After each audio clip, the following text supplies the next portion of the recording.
एक अच्छी हॉरर कहानी सिर्फ डराती नहीं है, वो एक जाल बिछाती है। एक ऐसा जाल जिसमें इंसान खुद चल के फंसता चला जाता है।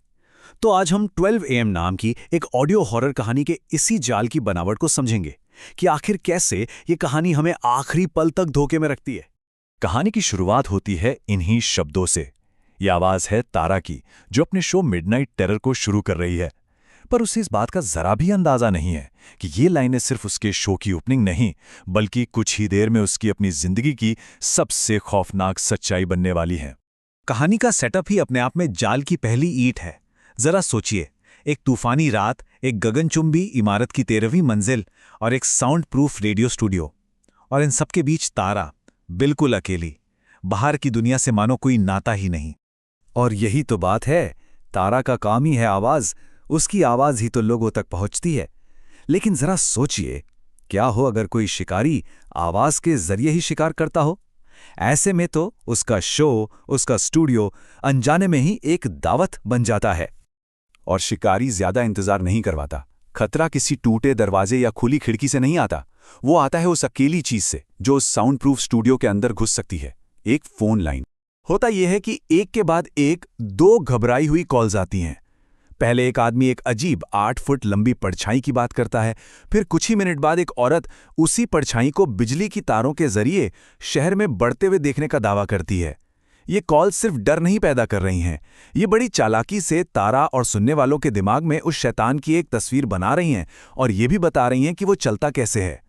तो अब तक हमें क्या पता चला है कि दुश्मन 8 फुट लंबा है, मकड़ी जैसा दिखता है और आवाज की तरंगों से सफर करता है, खासकर तारा की आवाज की तरफ। कहानी हमें यकीन दिला देती है कि हम खतरे को समझ चुके हैं और बस यहीं से असली धोखा शुरू होता है। ठीक उसी पल जब तारा को लगता है कि वो पूरी तरह से फंस चुकी है, उसके कंप्यूटर पर एक अनजान मैसेज आता है। ये एक उम्मीद की किरण है या फिर जाल का अगला हिस्सा? वो मैसेज उस शैतान को एक नाम देता है, शब्द पिशाच, यानी एक ऐसा पैरासाइट जो आवाज में पलता है और ठीक रात 12 बजे पूरी तरह से असली जिस्म हासिल कर लेता है। ये जानकारी डर को और पक्का करती है, लेकिन साथ ही एक कमजोरी भी बताती है। और ये रही वो कमजोरी। एक सुनहरा नियम, एक लाइफलाइन। दरवाजा बंद रखो तो तुम सुरक्षित हो। खतरा बाहर है और सुरक्षा अंदर। बस यही एक लाइन, यही एक नियम अब तारा के लिए सब कुछ है और उसके हर अगले फैसले को कंट्रोल करने वाला है। और फिर ठीक जैसा मैसेज में कहा गया था वैसा ही होता है।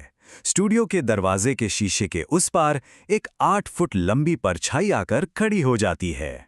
अब तो तारा को पूरा यकीन हो जाता है कि वो मैसेज सच था। पर तभी कहानी का सबसे बड़ा मोड़ आता है। सिक्योरिटी गार्ड रवि का फोन आता है। वो चीख रहा है, गिड़गिड़ा रहा है कि दरवाजे के बाहर वो शैतान उस पर हमला कर रहा है, प्लीज दरवाजा खोलो। अब तारा के सामने एक भयानक चॉइस है। क्या वो रवि को बचाने के लिए दरवाजा खोले या उस अनजान मैसेज पर भरोसा करे जो कहता है कि दरवाजा खोलना ही मौत है? और यहीं कहानी का पूरा जाल खुलकर सामने आ जाता है। तारा जिसे खतरा समझ रही थी वो असल में उसका बचाने वाला था, और जिस दरवाजे को वो अपनी सुरक्षा का किला मान रही थी वो असल में उसका मकबरा बनने वाला था। रवि उसे बचाने आया था, लेकिन तारा ने उसे शैतान की चाल समझकर दरवाजा और भी मजबूती से बंद कर लिया। तो अब कहानी अपने क्लाइमैक्स पर पहुंचती है। वो पल जहां तारा को लगता है कि बस वो बच गई, लेकिन असल में जाल का आखिरी दरवाजा भी बंद हो चुका है। घड़ी की सुई 12 की तरफ बढ़ रही है। दरवाजे के सामने एक भारी भरकम अलमारी लगी है। तारा अपनी सांसें रोक के इंतजार कर रही है। 5, 4, 3, 2, 1 और रात के 12 बज गए। दरवाजे के बाहर की सारी आवाजें बंद, एकदम खामोशी। तारा एक राहत की सांस लेती है। उसे लगता है वो जीत गई। और ठीक उसी पल उस खामोशी को एक आवाज तोड़ती है। लेकिन ये आवाज दरवाजे के बाहर से नहीं, बल्कि स्टूडियो के अंदर से, ठीक उसके पीछे से आती है। यही वो सवाल है जो सब कुछ पलट कर रख देता है। अगर शब्द पिशाच दरवाजे के बाहर था, तो फिर ये कौन है? और हकीकत तो ये थी कि शब्द पिशाच कभी बाहर था ही नहीं। वो एक ऑडियो वायरस की तरह पहले ही फोन कॉल के साथ स्टूडियो के स्पीकर्स में दाखिल हो चुका था और घंटों से दीवारों में लगे साउंड प्रूफ फॉर्म में छिपकर तारा की आवाज की गर्मी से खुद को बड़ा कर रहा था, ठीक 12 बजने का इंतजार कर रहा था। तो चलिए अब एक कदम पीछे हटते हैं और इस पूरे जाल की कारीगरी को समझते हैं। देखते हैं कि हर एक टुकड़ा कितनी बारीकी से बुना गया था। इन 5 कदमों को देखिए। सबसे पहले चारा डाला गया, यानी तारा का शो। फिर इन्फेक्शन हुआ, यानी पहली कॉल। इसके बाद आया धोखा, यानी वो झूठा मैसेज। फिर बचाने वाले को ही दुश्मन समझ लिया गया। और आखिर में तारा ने खुद ही आखिरी ताला लगा दिया। कहानी ने अनजाने में तारा से ही उसकी अपनी कब्र खुदवा दी। और यही इस कहानी की सबसे खौफनाक और दुखद बात है। सुरक्षा का एहसास ही सबसे बड़ा धोखा था। तारा ने एक अनजान झूठ पर भरोसा करके अपने इकलौते बचाने वाले को मौत के मुंह में धकेल दिया और खुद को हमेशा के लिए उस शैतान के साथ बंद कर लिया। कहानी यहाँ एक सवाल पर खत्म होती है।